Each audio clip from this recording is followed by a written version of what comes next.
Miidhamanii tuutabanii mi'aa manaa gooftaa baruu yoo salphachuu sulphaatanii yoo dhokachuu sargamanii bor mul'atu.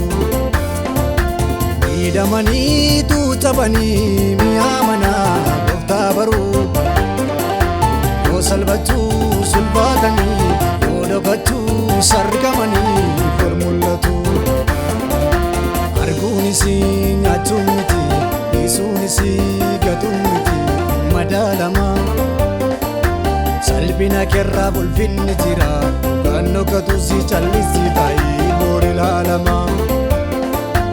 Arguunis nyaachuun miti dhiisuunis gatuun miti madaalama. Salphina keerraa ulfinni jira kan dhokkatus callisi taa'ee boor ilaalama.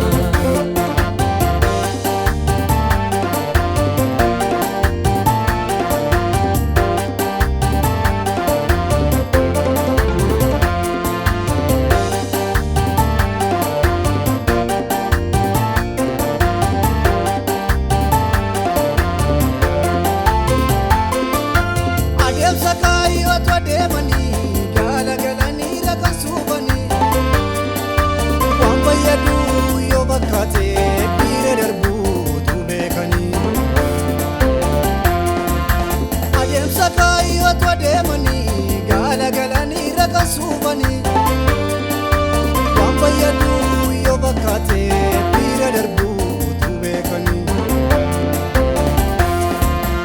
Obsi malee yaa nama gooftaa ciniinnatanii kaayyoo ciniinu. Wanta boonaa walitti qabattu ganna yaatiin teessee hin Obsi malee yaa nama gooftaa ciniinnatanii kaayyoo ciniinu.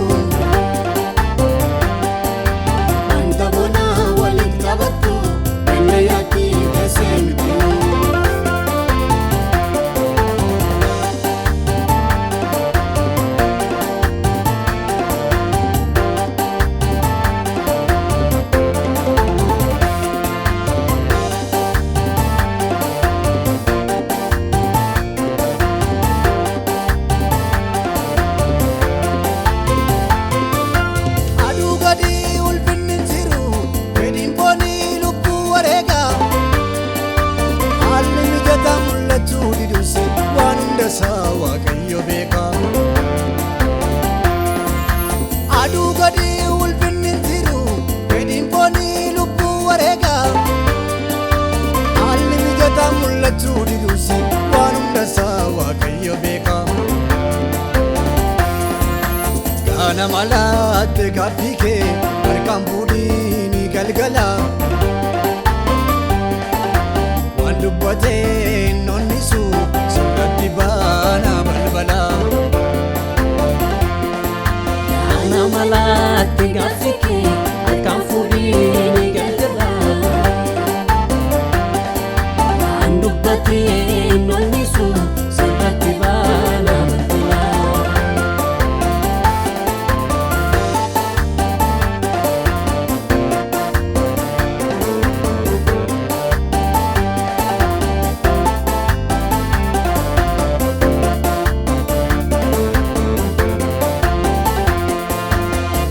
Biyya lafaatiin mijate qajeelotatti yommuu jallatu nama gaddisiisa. Qaba toluunis galman ta'u Musee yommuu lagatti gatameen bakka du'aalessa. Qilleensi nagaa yommuu boora'u iftuun ulfina jedhee yaadame salphina mul'ise. Dubbannaa Waaqayyoo dhaggeeffadhu waan addunyaan ol kaasee mul'isu hunda ishee mul'ise. Qajeelfama isaa eegii jiraadhu biyyoota siif kennaman kanas bitinaariidhaan. Kan namni kee yoo dukkanaa'eyyuu galgalli kee ifa baatee dhufa Waaqayyo gaariidha. Irra biyya lafaatiin mijate qajeelotatti yommuu jallatu nama gaddisiisa. Jalqaba toluunis galman ta'u Musee yommuu lagatti gatameen bakka du'aalessa. Qilleensi nagaa yommuu boora'u iftuun ulfina jedhee yaadame.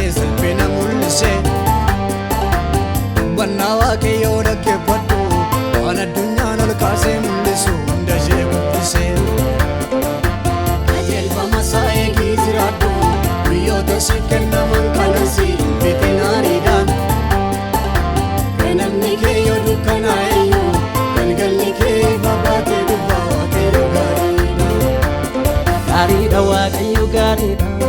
Gaariidha waaqayyo gaariidha. Gaariidha waaqayyo gaariidha.